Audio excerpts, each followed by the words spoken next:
পাঠ্য বই ছাত্রছাত্রীদের হাতে পৌঁছায় নাই, কবে পৌঁছাবে এটা আমগের উপদেষ্টা জানে না। শোনেন কি কয়। কোনো বছরেই মার্চের আগ পর্যন্ত সব বই দেওয়া হয়নি। কবে নাগাদ সবাই সব বই পাবে এটা আমি জানি না। আপনি ওনারা জিগান আপনি ডায়াপার পাল্টাইছেন কিনা, দেখবেন এটাও উনি জানেন না। আবার আমার দেশে একটা প্রতিবেদন দেখলাম, সেখানে দাবি করা হয়েছে যুবলীগ নেতার ষড়যন্ত্রে পাঠ্য বই পাওয়া বিলম্বিত হইতেছে। নির্ধারিত সময়ের মধ্যে শিক্ষার্থীদের হাতে যেন এনসিটিবি বই তুলে দিতে না পারে সে লক্ষ্যে কলকাঠি নাড়তে শুরু থেকে সক্রিয় হয়ে ওঠে একটি চক্র, যারা অযথার সময় ক্ষেপণ করে লক্ষ্য হাসিল করতে চায়। তাদের মূল লক্ষ্য ছিল অন্তর্বর্তী সরকারকে বিব্রত করা। বিভিন্ন গোয়েন্দা সংস্থা ও এনসিটিবির কর্মকর্তাদের সঙ্গে কথা বলে এর সত্যতা মিলেছে। মুদ্রণ শিল্প সমিতির সাবেক সভাপতি এবং যুবলীগ নেতা জহুরুল ইসলাম পাঠ্যপুস্তক নিয়ে সরকারকে বিব্রত করতে প্রথম থেকেই সক্রিয় হয়ে ওঠেন। এরই অংশ হিসেবে সরকারের বিনামূল্যের পাঠ্য বই মুদ্রণের জন্য 25 মার্চ পর্যন্ত সময় চেয়ে শিক্ষা উপদেষ্টা বরাবর চিঠি পাঠিয়েছিলেন মুদ্রণ শিল্প সমিতির সিনিয়র ভাইস চেয়ারম্যান জুনাইদুল্লাহ আল মাহফুজ। এ নিয়ে ব্যাপক আলোচনার পর তড়িঘড়ি করে সংবাদ সম্মেলন ডেকে ক্ষমা চান মাহফুজ এবং সমিতির প্যাডে চিঠিটি যাওয়ায় নিজের দায় স্বীকার করে ক্ষমা চেয়েছেন সমিতির সভাপতি রাব্বানী জাব্বারও। রাব্বানী সাবেক ডাক ও টেলিযোগাযোগ মন্ত্রী মোস্তফা জাব্বারের আপন ভাই। আওয়ামী লীগের মন্ত্রী স্টিভ জব্বারের ভাইরে দেওয়া হয়েছে বই ছাপানোর দায়িত্ব, রাব্বানী জব্বার। তো এই হবে না? যাই হোক, আজকে আমি এই শিক্ষাক্ষেত্রে বিশেষ করে প্রাথমিক আর মাধ্যমিক শিক্ষার ক্ষেত্রে সিলেবাস, পাঠ্য বই, পরীক্ষা পদ্ধতি এই সমস্ত নিয়ে শিক্ষা ব্যবস্থার সংস্কার নিয়ে কথা বলবো। শিক্ষা সংস্কার নিয়ে কথা বলার আগে দুটো জিনিস নিয়ে একটু কথা বলে নিই, এটার সাথে সম্পৃক্ত। ছাত্ররা বই পায় নাই। এই যে মাসুদ কামাল কইতেছে হাসিনার আমলে কখনোই বই পাইতে দেরি হয় নাই। শোনেন কি কইতেছে, তার মুখেই শোনেন। এত বছর ধরে মানুষ স্বৈরাচার মৈরাচার সব বলছি, গালাগালি সব করছি, একটা কিন্তু পোলাপন বই পাইছে না, উনি দিতে পারবেন না। সে কি ঠিক বলিছে? দেখেন এটা 2023-এর খবর, বই ঠিক সময় মতো পাইছে। আবার দেখেন এটা 2022-এর খবর, তার আগের বছর ঠিক সময় মতো বই পাইছে। 2023-এর আর একটা খবর দেখায় যে দেখেন ঠিক সময় মতো বই পাইছে। তাহলে মাসুদ কামাল কেন বলে যে হাসিনার আমলেও বই পাইছে 1 তারিখে? মাসুদ কামাল হাসিনার লেসপেন্সারি করিচ্ছে, ফ্যাসিবাদের লেসপেন্সারি করিচ্ছে, এটা টের পাচ্ছি। কারণ মাসুদ কামাল মনে করিচ্ছে আওয়ামী লীগ যদি আবার ক্ষমতা এসে যায় তাহলে একটা দাও মারা লাগবে। যাই হোক, এটার বাইরে একটা কারণ আছে। কারণ এটা হচ্ছে বাংলাদেশ। কেউ যদি প্রমিনেন্স পায়, নিজেরা ঈশ্বর ভাবতে থাকে, সে নিজেই রেফারেন্স উৎপাদন করে, নিজে চেক করবে তার টাইম কই। তাহলে এই যে মিছা কথাটা সে কইল, তার কি হবে? মাসুদ কামাল সিনিয়র সাংবাদিক, যাই হোক, আমি তার উপরে এখনই চড়াও হব না, তার আমি বেনিফিট অফ ডাউট দিতে চাই। স্লিপ অফ টাঙও তো হইতে পারে, ভুল হইতে পারে, কিন্তু মাসুদ কামাল এর পরে যদি ভুলভাল মিছা কথা কইছেন তাইলে গেলে বুঝেছেন একেবারে কচ্ছপের কামড় দিয়ে ধর্ম কলে। এবার আসেন, বইয়ের সিলেবাস পাল্টাইছে সরকার, জুলাই আগস্টের বিপ্লবের ঘটনা ঢুকাইছে। কি ঘটনা করিছে সেটা এনা দেখি, আসেন। দেখেন হাসিনার নাম নেয়নি, পরে মনে হয় পুলিশের দায় শুধু, আওয়ামী লীগ নাই, ছাত্রলীগ নাই, গণঅভ্যুত্থানের বিরুদ্ধে মেইন কালপ্রিটের নাম নাই। এরা বাচ্চাদের কি শিক্ষা দিতে চায়? যদি বইয়ে হাসিনার নামই লেখা না হয়, আওয়ামী লীগের নামই লেখা না হয়, ফ্যাসিবাদের নামই লেখা না হয়, তাহলে গণঅভ্যুত্থানটা হইল কার বিরুদ্ধে? জনগণ তো হাসিনার বিরুদ্ধে দাঁড়াইছে, পুলিশ তো প্রতিরোধ করতে গিয়ে নিপীড়ন করছে হাসিনার অর্ডার নিয়ে। এই নৃশংস প্রতিরোধের দায় কেবল পুলিশকে দিচ্ছে কেন? হাসিনার নাম কেন নিচ্ছে না? বাচ্চাদের জানা উচিত না হাসিনা জোর করে ক্ষমতায় থাকা এবং তার অপশাসনের বিরুদ্ধে আমরা ফাইট করছি? আমাদেরকে এখনো কারা হাসিনার রাজ্যে রাখতে চাচ্ছে, যে রাজ্যে হাসিনাকে কালপ্রিট বলা যাবে না? তো কে লিখেছে? রাখাল রাহা, ওর আসল নাম সাজ্জাদুল হক। এই এত ইসলামোফোব যে নিজের মুসলমান নামটা পাল্টা এটা হিন্দু নাম নিছে, প্রগতিশীল হয়েছে। যে বইটা দেখালাম এটা 5ম শ্রেণীর বাংলা বই, এখানে যে খুনি ফ্যাসিস্ট হাসিনার নাম লেখা হয়নি তা না। 9ম 10ম শ্রেণীর বাংলা বইয়ে জুলাই আন্দোলনের ইতিহাস কেন্দ্রিক একটা গদ্য যুক্ত করা হয়েছে, এটাতেও খুনি হাসিনার নাম লেখা হয়নি, আওয়ামী লীগের নাম নেওয়া হয়নি, ছাত্রলীগের নাম নেওয়া হয়নি। নাম না নিয়ে এরা ইতিহাস লিখেছে। কি লিখেছে দেখেন, মূলোৎপাটন করবে শাসন ক্ষমতা আঁকড়ে থাকা ফ্যাসিবাদী এক শাসককে, নিপীড়ক সরকারও প্রস্তুত, তার আছে দলীয় বাহিনী। দেখেন হাসিনার নাম নেয়নি, দলীয় বাহিনী ইউজ করছে হত্যাযজ্ঞ চালাইতে, কিন্তু এই দলীয় বাহিনী আওয়ামী লীগ ছাত্রলীগের নাম লিখতে এদের জাত যায়, লজ্জা লাগে। এরা ইতিহাস লিখতেছে, কিন্তু আমরা কার বিরুদ্ধে যুদ্ধ করছি তার নাম লিখতেছে না। কারা শহীদদের খুন করছে, গুলি করছে, পঙ্গু বানাইছে, অন্ধ বানাইছে, তাদের পরিচয় বলতেছে না।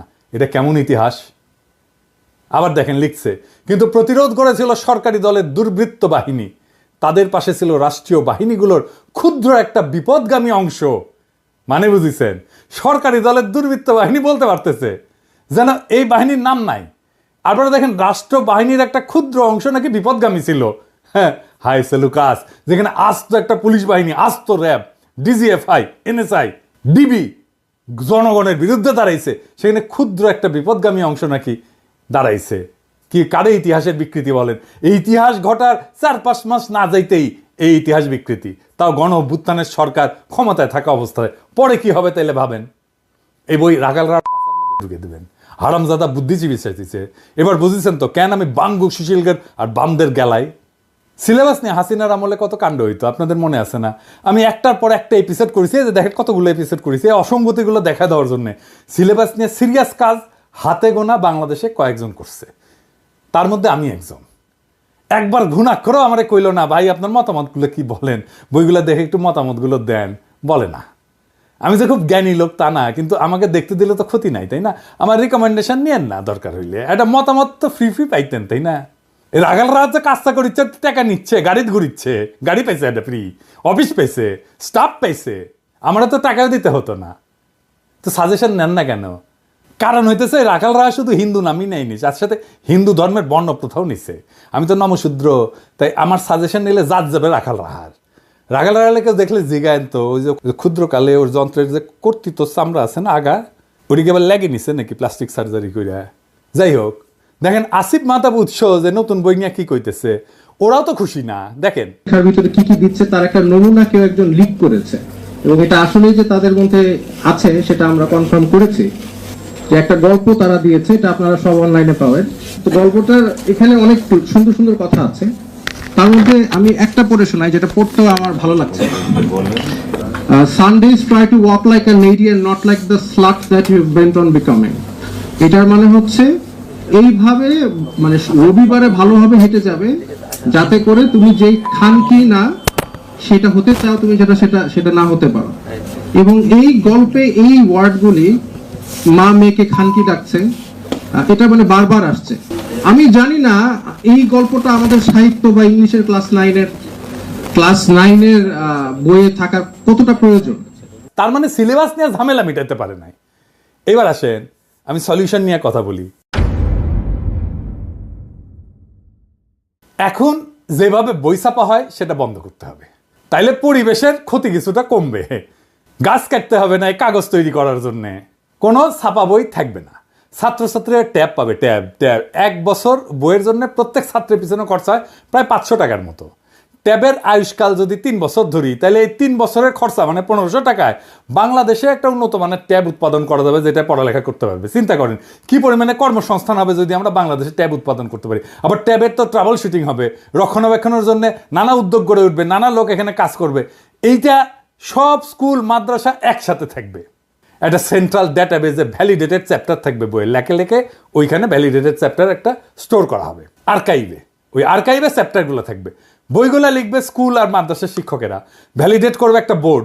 সংশ্লিষ্ট স্কুল বা মাদ্রাসার নিজের বই বা নিজের মডিউল সেন্ট্রাল ডেটাবেস থেকে, ওই আর্কাইভ থেকে চ্যাপ্টার দিয়ে নিজেরাই তৈরি করে নেবে ইলেকট্রনিক্যালি, বলবে এই আমার বই এই চ্যাপ্টারগুলো থাকবে, ব্যাস বই তৈরি হয়ে গেল। ওটা ডাউনলোড করে নেবে ছাত্ররা।